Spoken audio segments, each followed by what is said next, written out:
Magandang araw! Welcome sa Values Education 10. Ngayong linggo, ating pag-uusapan ang pagsasakilos ng mga gampanin bilang paghahanda sa kinabukasan ayon sa kakayahan. Para sa pamantayang pangnilalaman, natututuhan ng mag-aaral ang pag-unawa sa mga gampanin upang tugunan ang pangangailangan ng sariling kinabukasan. Para sa pamantayan sa pagganap, na isasagawa ng mag-aaral ang mga gampanin upang paghandaan ang pangangailangan ng sariling kinabukasan ayon sa kakayahan upang malinang ang pagiging matyaga. Ang ating layunin pampagkatuto na isasakilos ang mga gampanin upang paghandaan ang pangangailangan ng sariling kinabukasan ayon sa kakayahan. At ang lilinanging pagpapahalaga ngayong araw ay ang pagiging matyaga o perseverance. Ating balikan ang mga napag-usapan noong nakaraang aralin. Sagutin natin ang mga sumusunod na katanungan. Una, anong gampanin sa pagtugon ng sariling pangangailangan ang tumutukoy sa pagbibigay ng pagkakataon na maging alerto sa anumang mga hamon o pagsubok na maaring dumating? A. Pagiging handa. B. Pagiging kontrolado sa buhay. O letter C. Pagtatakda ng layunin.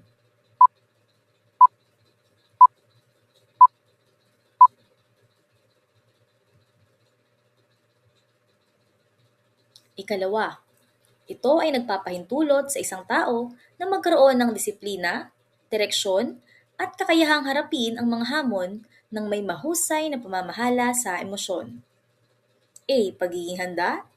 B. Pagiging kontrolado sa buhay. O letter C. Pagtatakda ng layunin.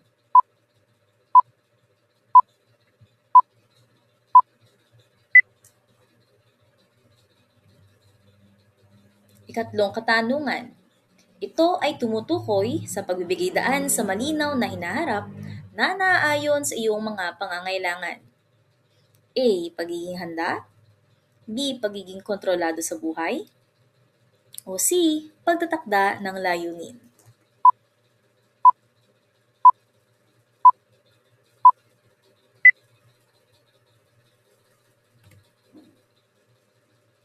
Ngayon, ating pag-uusapan ang pagsasakilos ng mga gampanin bilang paghahanda sa kinabukasan ayon sa kakayahan. Ang pagsasakilos ng gampanin ay ang pagkilos ng may layunin at tamang pagpaplano para sa hinaharap. Mahalaga ang tiyaga at responsibilidad upang magtagumpay sa buhay. Ang bawat desisyon ngayon ay nakaaapekto sa ating kinabukasan. Kaya dapat tayong kumilos ng may malalim na pag-iisip at determinasyon. Ang pagtsatsaga ay susi sa matagumpay na kinabukasan.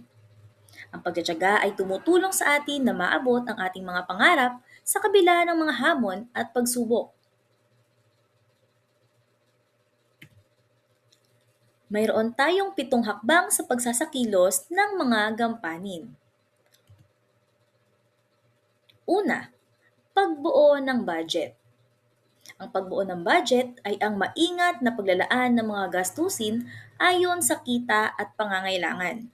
Tinutukoy nito kung saan napupunta ang pera upang maiwasan ang labis na paggastos at matiyak ang tamang pamamahala ng pananalapi.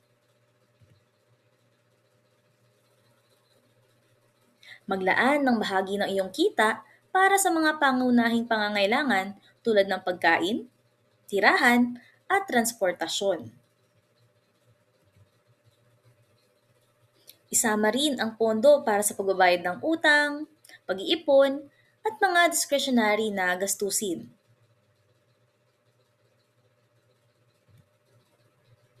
Ikalawa, pagtutok sa pangangailangan. Unahin ang mahalagang gastusin tulad ng pagkain, tirahan, at edukasyon kaysa sa mga luho.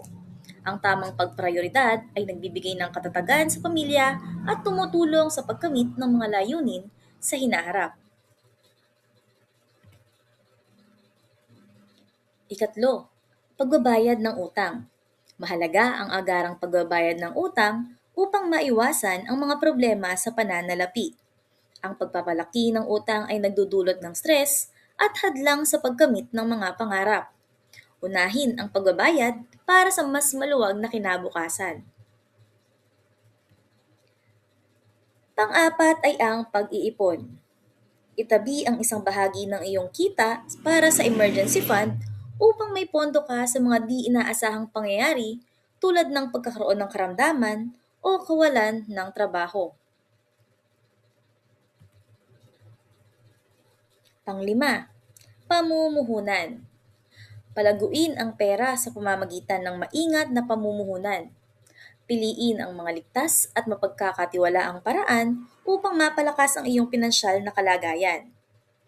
Kung mayroon ka ng sapat na emergency fund at naitabi mo na ang iyong mga layunin sa pangmatagalang pag-iipon, maaari kang mag-isip ng mga pagkakataon para sa pamumuhunan.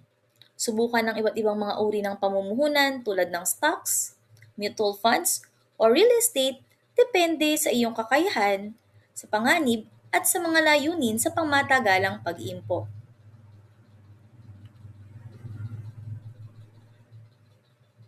Pang-anim, kailangan ng regular na pagsusuri.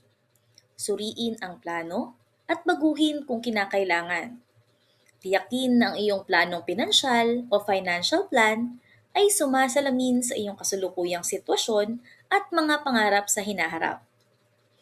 At panghuli, magtakda ng panandalian at pangmatagalang layunin. Ang panandaliang layunin ay maaaring makamit sa loob lamang ng maikling panahon, karaniwang ilang linggo o buwan. Samantala ang pamatagalang layunin ay maaaring tumagal ng ilang linggo bago ito maabot.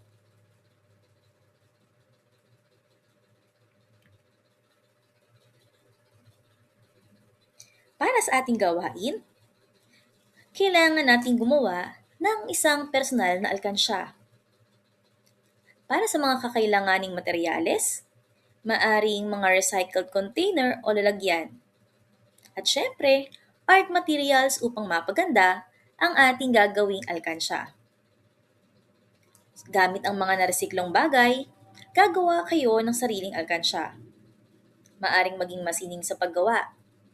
Lagyan ng marka o label ang iyong alkansya kung para saan mo ito gagamitin.